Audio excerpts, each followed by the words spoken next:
예, 이번 시간은 세금의 세 부담의 수준하고 그 세금의 구조에 대해서 한번 생각해 보도록 하겠습니다. 여러분들 왕왕 이런 이 질문을 많이 받을 겁니다. 우리의 그 세금 수준이 과연 적정한 것이냐, 높은 것이냐, 낮은 것이냐. 그리고 지금 우리나라의 세금 구조, 다시 말씀드려가지고 세금을 부과할 수 있는 기반은 크게 보면 세 가지밖에 없습니다. 소득, 소비, 재산. 자, 그러면 이 세 가지 이 기반에 대해서 그 세금 부과의 비중을 어떻게 하는 것이 가장 좋은 것이냐 하는 그런 부분에 대해서 아마 질문을 왕왕 받을 것입니다. 그래서 오늘은 그런 부분에서 한번 생각해 보도록 하겠습니다. 먼저 한국의 세 부담 수준이 어떠하냐. 자, 이런 부담 수준을 이야기할 때는 어느 정도 지표가 있어야 되겠죠. 그래야 이제 정확하게 비교를 하고 또 이제 다른 국가하고 이제 비교를 하면서 한국의 세 부담 수준을 평가할 수 있는 어떤 간접적인 방법이 될 수 있겠죠. 자, 그러면 이제 전체 국민들이 부담하는 세 부담 수준을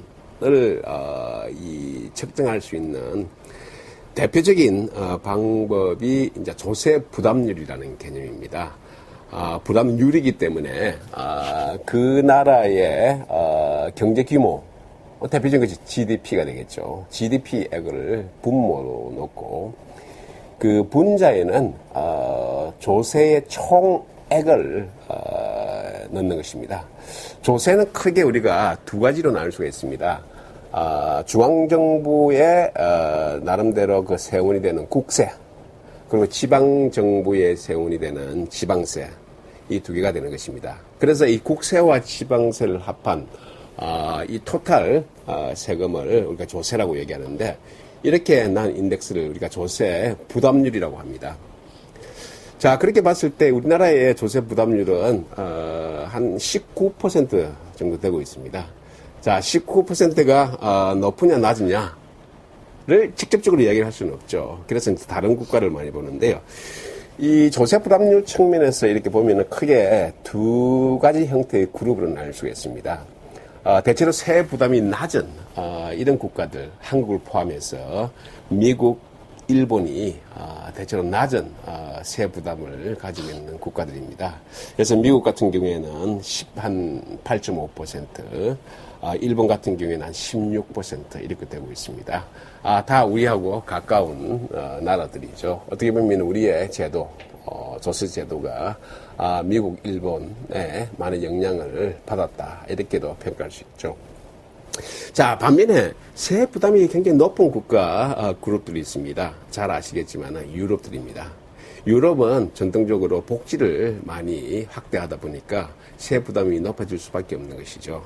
그래서 예를 들면 이 복지 천국이라 이야기하는 스웨덴 같은 국가는 이 조세 부담률이 한 34% 되고 있습니다.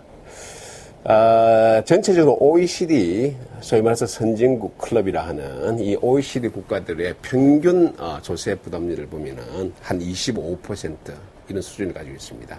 자, 그렇게 봤을 때 한국이 한 19% 수준이기 때문에 대체로 전 세계적으로 비교해 봤을 때 낮은 그룹에 있다, 이렇게 볼 수 있겠습니다. 우리가 여기서 조세 부담률을 이야기하면서 또 하나 꼭 인지를 해야 되는 인덱스가 국민 부담률이라는 그런 개념이 있습니다. 사실 한국에 있어서는 이 연금이라는 것이, 국민연금이라는 것이 사실 세금이 아닙니다. 그렇기 때문에 이 조세에 포함되고 있지 않은데, 실제로 유럽의 대부분의 OECD 국가들 선진국을 보면은 연금은 전부 세금의 형태로 거둬들이고 있습니다. 그래서 대체로 이런 이 연금을 포함해서 국민들의 전체 부담을 그 나라에는 조세 부담이 될 수 있지만은 우리 한국에서는 연금이 조세가 아니기 때문에 다른 말로 표현합니다. 그것이 이제 국민 부담률입니다. 자, 그렇게 했을 때 한국의 조세 부담률은 한 19%인 반면에 국민 부담률은 한 25% 정도를 차지하고 있습니다. 그래서 한 6%의 갭을 가지고 있는 것이죠.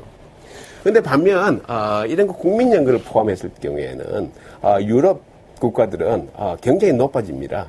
예를 들면 스웨덴 같은 경우에는 연금을 포함하지 않았을 때는 34%인데 연금을 포함할 경우에는 거의 45%, 다시 말해서 한 11% 높아지게 되는 것입니다. 자, 그만큼 국민들이 부담하는 이런 이 액의 구성을 보면은 이런 그 연금이 상당한 수준을 가지고 있는 것입니다. 자, 왜냐?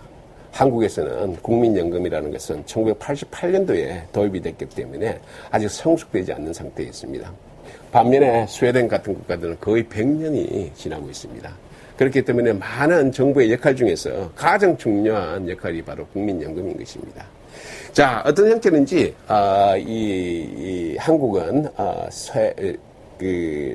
이 조세 부담률이 상대적으로 낮은 국가라 이렇게 평가할 수가 있는 것입니다.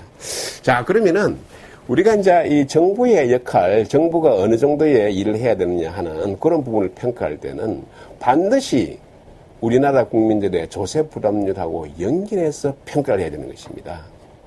요사이 복지, 학대 정책, 특히 우리가 정치, 과정을 거치면서 대선, 총선 과정을 거치면서 복지를 확대해야 된다 하는 이런 이 논쟁이 많이 있습니다.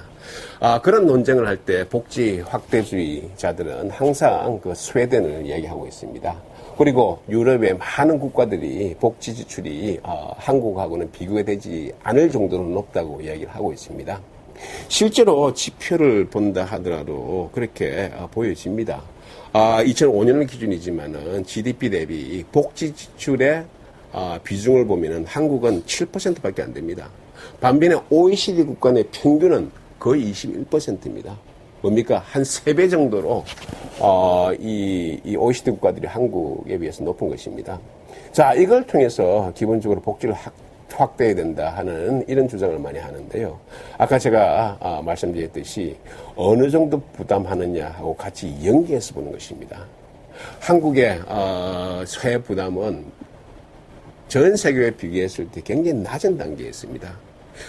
세 부담이 낮기 때문에 정부에서 지출하는 비중, 어떤 지출이고 간에 그 비중을 보면은 낮을 수밖에 없습니다. 결국 부담은 국민들이 하기 때문에 적게 부담했기 때문에 적게 부담할 수밖에 없는 것입니다. 그러니까 결과적으로 복지가 차지하는 비율도 낮을 수밖에 없는 것이죠. 여기서 또 우리가 고려해야 되는 것은 한국은 특수한 사정이 있습니다. 이렇게 낮은 세 부담에도 불구하고 상대적으로 가장 높은 지출을 하고 있는 비중이 국방입니다. 자, 이 국방은 국민의 안전과 관련되어 있는 것이기 때문에 아무리 국민의 세 부담이 낮다 하더라도 가장 우선순위에 두어야 하는 지출이 국방인 것입니다. 자, 그러면 이런 국방을 제외하고 다른 이 낮은 세 부담을 통한 이 세수를 가지고 어떻게 우리가 할당하느냐, 결과적으로 복지에 대해서 낮을 수밖에 없는 것이죠. 자, 문제는 우리가 복지를 확대하지 않느냐 하는 부분은 바로 세 부담을 높여야 되느냐 높이지 않느냐 하느냐하고 관리 연결해서 판단을 해야 되는 것입니다. 왕왕 정치 파퓰리스트들 보면은 이런 거 세 부담에 대해서는 전혀 이야기하지 않고 있습니다. 오로지 스웨덴은 한국보다 3배 이상의 그런 복지를 하고 있고 복지 천국이기 때문에 우리가 거기 따라야 한다는 것이죠. 결국 정부가 어느 정도의 일을 하느냐 하는 것은 그것이 모두 국민의 부담하고 연결되는 것이기 때문에 이런 조세 부담률하고 수준하고 반드시 결부해서 접근을 해야 된다 하는 것을 먼저 강조하고 싶습니다. 자, 그러면은 그 다음에 우리가 생각해야 되는 것이 이 어느 세목에 대해서 이 더 세금을 거둬들이고 어느 세금에 대해서 더 세금을 낮게 부과해야 되느냐, 이 세금들 간의 비중, 여기에 대해서 생각해 볼 필요가 있는 것입니다. 이 부분은 굉장히 복잡한 분석을 필요로 하기 때문에 이 자세히는 들어가지 않겠습니다. 한 가지만, 한국에서 보이는 한 가지 특징만 말씀드리겠습니다. 한국에서 세금을 어디에 부과하는 것이 가장 좋으냐 하는 것을 서브해 보면은 제일 먼저 나오는 대답이 법인세입니다. 법인에 대해서 세금을 높이자 하는 것이 일반적인 인식입니다. 자, 지금 우리가 경제학 교과서에서는 단적으로 이렇게 결론을 짓습니다. 세금이 필요로 할 때 제일 먼저 부과해야 되는 것은 소비 관련세입니다. 그리고 제일 낮은 마지막 단계에서 부과해야 되는 세목이 법인세입니다. 그런데 한국에서는 완전히 다르게 생각하고 있는 것이죠. 실제로 우리가 이 세금 부담의 그 비중을 보면은 이런 그 사고의 인식의 구조가 그래도 반영된 그 결과를 볼 수가 있겠습니다. 자, 아까 말씀드렸죠. 한국의 세금 부담은 낮습니다. GDP 대비해서. 자, 그럼에도 불구하고 우리나라에서 GDP 대비 법인이 내는 법인 세수의 비중을 보면은 거의 3.5% 되고 있습니다. 자, 그런데 스웨덴 같은 경우에는 우리나라의 거의 2배에 육박하는 이런 전체 조세 부담률을 가지고 있습니다. 자, 그럼에도 불구하고 스웨덴이 가지는 법인 세수가 차지하는 비중을 보면은 우리나라하고 똑같이 3.5%입니다. 자, OECD 국가들의 평균 법인 세수의 비중을 보면은 GDP 대비 비중을 보면은 2.9%입니다. 우리나라보다 거의 조세 부담률에 있어서 전체 조세 부담률에 있어서 거의 한 6% 높음에도 불구하고 법인 세수가 차지하고 있는 그 비중은 한국이 거의 OECD 평균보다 더 높은 수치에 있는 것입니다. 자, 그만큼 법인세에 대한 비중이 상대적으로 높다. 이렇게 볼 수가 있는 것입니다. 자, 그렇게 높음으로 인해 가지고 세금을 어떤 형태든지 걷어들이면 되지 않느냐. 이렇게 생각할 수가 있죠. 그런데 제가 항상 강조하는 것이지만은 세금의 비중을 어떻게 배분하느냐에 따라 가지고 그 나라의 경제 성장, 경제 활동이 변할 수밖에 없는 것입니다. 이래서 세금 정책이 중요하다는 것입니다. 자, 그 다음에 이런 그 세 부담과 관련해서 우리가 생각해 봐야 되는 것이요. 자, 그러면 정부는 과연 걷어들인 세금만큼만 일할까? 한국의 조세 부담률은 19%인데 19%에 해당되는 그런 일만 할까? 결론적으로 그렇지 않다는 것입니다. 정치인과 정부는 기본적으로 국민의 환심을 사려고 합니다. 환심이라는 건 딴 거 아닙니다. 국민들에게 세 부담은 높이지 않고 국민들이 피부적으로 느끼는 어떤 그것을 많이 해주는 겁니다. 다시 말해서 세출을 높이는 것입니다. 자, 그러면은 국민들에게 걷어들이지 않으면서 국민들에게 주는 재화나 서비스를 높일 수 있는 방법이 뭡니까? 자, 그것이 대표적으로 빚내서 하는 것입니다. 그것이 바로 국가 부채입니다. 자, 이렇게 하게 되면 정치인들은 기본적으로 국민들한테 인기를 얻어서 좋고 공무원 입장에서는 걷어들인 것보다 훨씬 더 일을 많이 하게 되면 그만큼 공무원이 힘을 가지게 되는 것입니다. 공무원의 힘이라는 것은 결국 예산이 어느 정도냐에 따라서 결정되는 것입니다. 그 부서의 예산이 10조인 부서와 20조인 부서는 확연하게 차이 납니다. 전부 20조 예산을 가진 그런 부서를 가려고 합니다. 왜? 힘이 있기 때문이죠. 자, 그래서 본질적으로 정부는, 정치인은 이 세금만큼 일하는 것이 아니고 항상 세금보다 더 일하려는 유인책을 가질 수밖에 없는 것입니다. 자, 그러면은 또 하나 우리가 간과해서는 안 되는 것이 이 세금이 아니지만은 결과적으로 국민들의 부담이 되면서 정치인, 공무원 입장에서는 인기 얻어서 좋고 나름대로 부서 확대할 수 있는 그야말로 끝발을 가질 수 있는 그런 그 방법이 일종의 국민의 눈을 속여서 할 수 있는 일종의 지하정부의 활동. 이것이 이제 대표적인 것이 공기업을 통한 정부의 활동입니다. 여러분 신문지상에서 간간히 나옵니다. 공기업의 방만한 운영. 사실 이 방만한 운영이라는 것은 대한민국 전체로 봤을 때는 그렇게 큰 문제가 아닙니다. 이 비전문가의 낙하산, 인사. 이것도 사실 대한민국이라는 이 큰 이 사이즈를 봤을 때는 그리 큰 문제가 아닙니다. 문제의 그 큰 심각성은 이런 공기업이라는 이 채널을 통해서 정부의 공식적인 예산 체계를 통해서 일하는 것이 아니고 국민의 눈을 피해서 이런 공기업을 통해서 많은 실제 일을 하고 있다는 것입니다. 가장 대표적인 예를 들어보겠습니다. 여러분 LH공사 아시죠? 토목, 주택, 토지 이런 관련 공사를 하는 것이죠. 많은 부분이 보면은 그 정부의 일입니다. 그럼에도 불구하고 정부의 예산으로 하지 않고 LH 공사를 통해서 하게 되는 것입니다. 자, 이렇게 공사에서 하게 되면은 어차피 돈은 없는 상태이기 때문에 결국 남는 것은 공사의 부채입니다. 그런데 이 부채는 대한민국의 부채가 아닙니다. 한 회사 공기업의 부채입니다. 그렇기 때문에 대한민국하고 관계없는 것처럼 보입니다.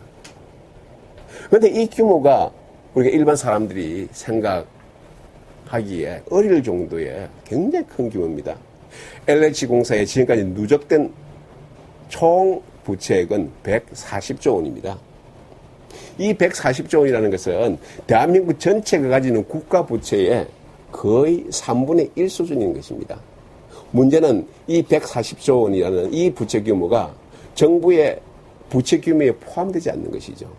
그렇기 때문에 이런 정치인, 공무원들은 이런 그 공사를 통해서 이런 나름대로 이 사업을 집행하려는 그런 유인을 가질 수밖에 없는 것이죠. 여러분들 만약 한번 가정을 해서 생각을 해봅시다. LH공사가 망한다. 혹은 도로공사가 망한다. 한국전력이 망한다. 이렇게 하면은 망하도록 그만두겠습니까? 절대 그렇지 않습니다. 그때는 다 정부 세금으로 혹은 국채로 다 메꾸게 되는 것입니다. 결과론적으로 정부의 활동이기 때문에 그런 그 사건이 일어났을 때는 정부 국민 부담이 될 수밖에 없는 것입니다. 자, 그래서 우리가 본질적으로 기본적으로 그 국민들이 내는 만큼의 그런 일을 하는 것이 타당한 것이지만은 실제로 정치인이나 정부는 다른 루트를 통해서 국민의 시선을 피해서 얼마든지 할 수 있는 그런 이 채널이 많다는 것을 우리가 알 수가 있습니다. 자, 그러면은 우리가 지금까지는 이제 조세 부담만 생각했는데요. 과연 우리가 부담하는 것이 조세 부담밖에 없느냐? 과연 지금 19% 굉장히 낮기 때문에 대한민국이 다른 나라보다 훨씬 높게 이 세부담을 높일 그런 가능성이 있지 않느냐 이렇게 생각할 수 있는데요. 여러분 우리가 세금으로 부담하고 있지 않지만은 그 외에 우리나라 국민들만이 다른 세계에서 볼 수 없는 그런 그 부담이 없는가 한번 생각해 보십시다. 대표적인 것이 바로 국방 서비스입니다. 아시겠지만 대한민국은 징병제입니다. 나이가 되면은 남자들은 의무적으로 징병 서비스를 해야 되는 것입니다. 반면에 많은 이 선진국들은 이런 모병제입니다. 일종의 직업입니다. 자, 그렇게 봤을 때 대한민국의 젊은이들이 일정 기간 동안에 몸으로 서비스해 주는 것인데 이것이 만약 한국이 징병제가 아니고 모병제라면은 거기서 월급을 다 줘야 되는 것입니다. 그 월급을 어디서 노는 것입니까? 바로 세금에서 노는 것입니다. 자, 그래서 결과론적으로 우리 한국에서는 국방 서비스를 하고 있지만은 이것은 세금으로 월급은 지급되지는 않지만은 그것이 결과적으로 국민의 부담이 될 수 있는 것이죠. 자, 그렇게 봤을 때 전체 우리가 젊은이들 일정 기간 국방 서비스를 돈으로 환산하면은 이것도 몇 조 원이 될 수 있는 것이죠. 그런데 이것은 한국만이 가지고 있는 독특한 구조이기 때문에 다른 국가하고 비교할 수가 없는 것이죠. 그렇지만은 분명히 한국 국민들은 부담하고 있는 것입니다. 또 하나 우리가 간과할 수 없는 것이 바로 국민연금입니다. 한국에서의 국민연금은 제가 이렇게 가혹하게도 표현을 하는데 핵폭탄이 될 수가 있습니다. 신문지상에서 간간히 이런 기사가 나오는데요. 한국의 국민연금은 2060년이 되면은 기금이 완전히 고갈되게 되어 있습니다. 우리 한국의 국민연금의 시스템은 이 적립식입니다. 다시 말해서 일반 은행처럼 매달 거둬들여서 어떤 그 적금 드는 거하고 똑같습니다. 그래서 60세 이후 되면은 일정 기간 되면은 죽을 때까지 이 적금을 다시 되돌려 주는 것입니다. 그래서 얼마큼 적립해서 그 자금을 어떻게 운용해서 수익을 내냐 하는 것이 굉장히 중요한 것입니다. 자, 그렇게 봤을 때 국민연금은 지금 거의 두 배의, 한 100%의 수익률을 평균적으로 이야기하고 있습니다. 민간 시장을 생각해 보십시오. 4%, 5% 이런 이 수익률을 비교했을 때 본질적으로 적게 내면서 많이 받아가는 이런 정부산 적금이기 때문에, 기금이 고갈될 수밖에 없습니다. 자, 2060년 되면 기금이 완전 고갈됩니다. 그렇게 되면은 어떻게 되겠습니까? 그때부터 2060년 이후부터 받는 사람 못 받게 하겠습니까? 그럴 수가 없는 것입니다. 자, 그래서 본질적으로 국민연금이라는 것은 지금 우리가 시행하고 있지만은 매년 어느 정도의 적자를 누적해서 가지게 되는 것입니다. 이것이 터지는 것이 2060년에 터질 뿐입니다. 자, 그렇게 되면은 2060년에 일제히 터지게 되면은 그때 많은 부분에 이런 이 부분을 전부 세금으로 해결해야 되는 것입니다. 그러면은 우리가 지금 19% 이야기하고 있는데 갑자기 50%가 될 수 있는 것입니다. 자, 그래서 지금 우리가 세금 조세 부담률이 낮다고 이렇게 지표상으로만 보면서 방심해서는 안 되는 것이고요. 우리 제도, 국민연금의 이 제도를 봤을 때는 앞으로 엄청난 핵폭탄이 될 수 있다는 것입니다. 그런데 선진국은 어떠냐? 선진국은 우리처럼 이렇게 이 적금 드는 이런 적립식이 아닙니다. 부가 형태입니다. 그 시대에 그 시점에 젊은 계층이 늙은 계층을 먹여 살리는 이런 부가 시스템입니다. 그렇게 되면 우리나라가 가지고 있는 이런 본질적인 적립식하고는 다른 형태입니다.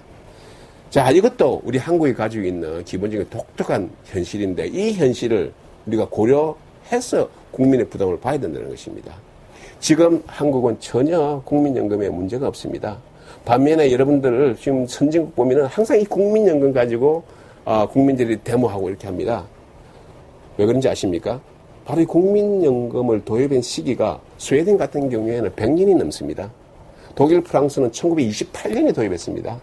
일본 1939년에 도입했습니다. 우리나라는 1988년에 도입했습니다. 이제 막 시작 단계에 있습니다. 지금 연금을 수급하는 사람이 별로 되지가 않는 것입니다. 연금을 받는 사람이 별로 되지 않는 것입니다. 반면에 많은 사람이 연금을 내고 있는 것이죠. 그러니까 지금 연금에 쌓인 적금은 이 적립금은 엄청나게 많은 것이죠. 그런데 그것이 2060년 되면 엄청나게 터지게 될 수밖에 없는 것이죠. 이런 구조적인 모순이 있음에도 불구하고 정치인들은, 정부는 이런 부분을 개혁하려고 하지 않습니다. 왜? 2060년은 기본적으로 너무나 먼 세상에 있는 것입니다. 2060년에 일어날 이런 일을 지금 개혁하기 위해서 지금 뭔가 바꾸자 하게 되면 그 정치인은, 그 정부는 인기가 떨어질 수밖에 없는 것입니다. 기본적으로 정부는, 정치인은 대한민국의 앞날을 보는 시각이 기껏해야 4년 내지 5년밖에 없습니다. 2060년은 자기하고 아무 관계 없는 것입니다. 자, 그렇기 때문에 이런 가장 중요한 어떤 핵폭탄급 우리 국민의 부담이 있음에도 불구하고 지금 우리가 조세 부담률 19%라는 이런 단순 지표를 통해서 안심할 그런 단계는 아니라는 것입니다. 예, 오늘 여기까지 하겠습니다. 감사합니다.